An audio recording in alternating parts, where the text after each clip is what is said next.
doctor Joel Medina nos está acompañando el día de hoy, médico anestesiólogo y especialista en terapia del dolor. Hoy nos acompaña para hablar sobre el manejo del dolor postoperatorio y además los dolores. Gracias por acompañarnos, bienvenido. Muchas gracias, Anela, por la invitación. Contento de volver a compartir con ustedes este espacio. Gracias por visitarnos, doctor.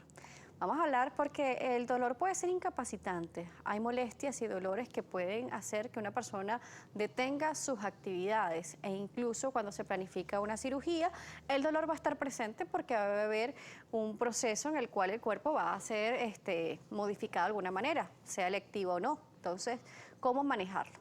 Perfecto. Inicialmente, uno de los grandes temores que tiene un paciente cuando va a ser sometido a una intervención quirúrgica es el dolor.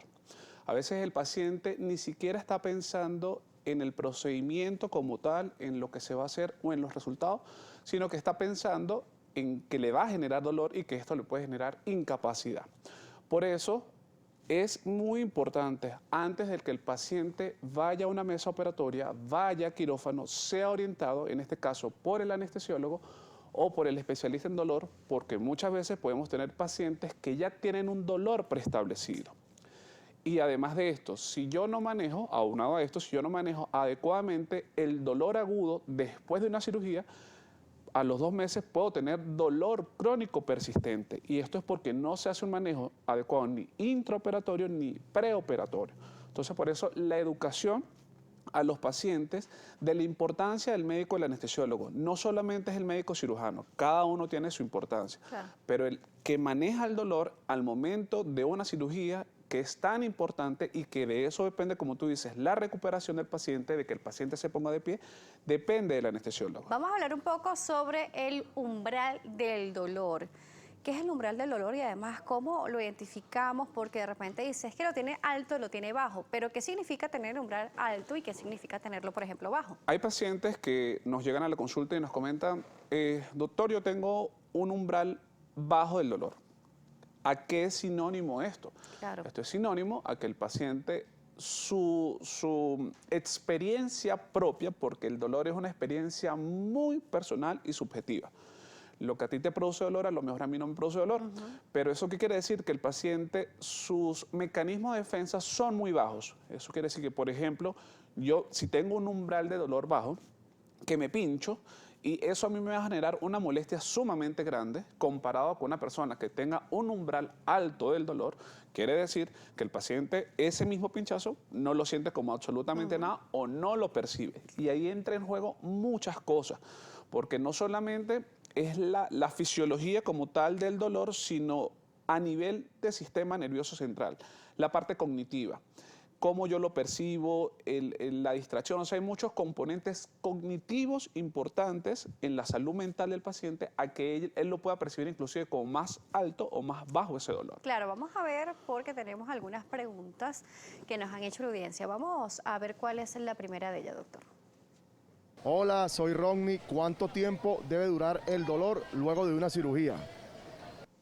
Ok, está establecido por la Asociación Internacional para Estudio del Dolor, que el dolor fisiológicamente luego de una injuria o de colocar un bisturí y abrir en la cirugía que vaya a realizarse, este dolor puede persistir 2 semanas, de 2 a 3 semanas. Si ese dolor, a pesar de que se esté tratando o no adecuadamente, persiste luego de estas 2, va a una cuarta o una quinta semana, ya se considera como dolor persistente crónico.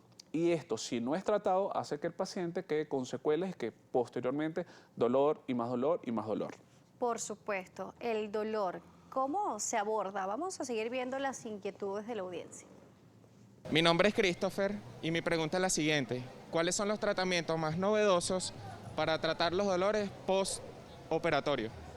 ¿Cuáles son esos tratamientos novedosos, doctor? Actualmente, Daniela, hay algo que se llama el abordaje de varios sistemas o de múltiples fármacos, no solamente fármacos, sino de medicina intervencionista que le podemos brindar al paciente.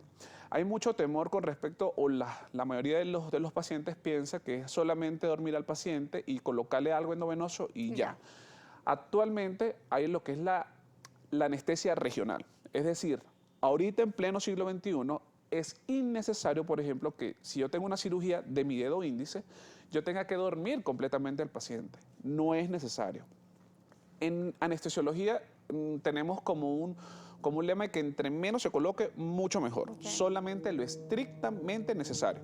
Entonces, si yo tengo, por ejemplo, voy a una cirugía de mi dedo índice, con bloquear solamente mi dedo índice en lugar de la cirugía, es necesario. No es necesario colocar algo para dormir al paciente, al menos que el paciente lo amerite, por ejemplo, que sea muy nervioso, que necesite una sedación leve. Una sedación más la anestesia Es localizada. regional, exactamente. Inclusive para la analgesia postoperatoria, lo último en boga es que supongamos que vamos a una cirugía de rodilla, que es muy frecuente ahorita.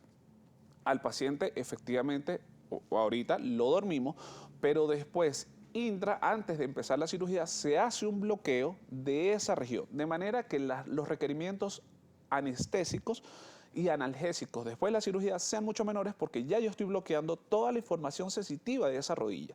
Entonces, el postoperatorio va a ser mucho mejor. El paciente se va a poder poner de pie inmediatamente luego de la cirugía.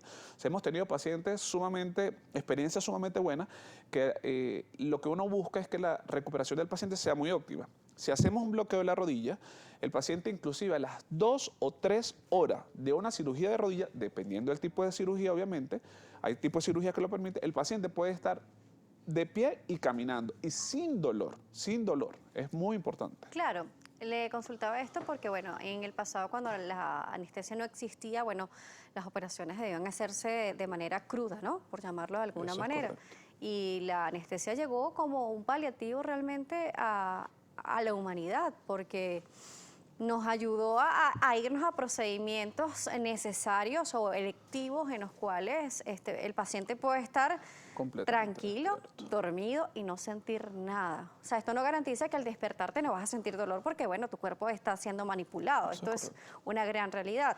¿Cómo hacer entonces para que este cuerpo, al momento de despertar, luego de una cirugía, esté mucho más tranquilo y sienta menos dolor?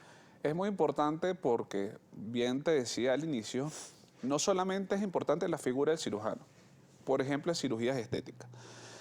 El paciente está enfocado en quedar, pero el conocer al anestesiólogo, la persona que va a tener en sus manos su vida, es sumamente importante.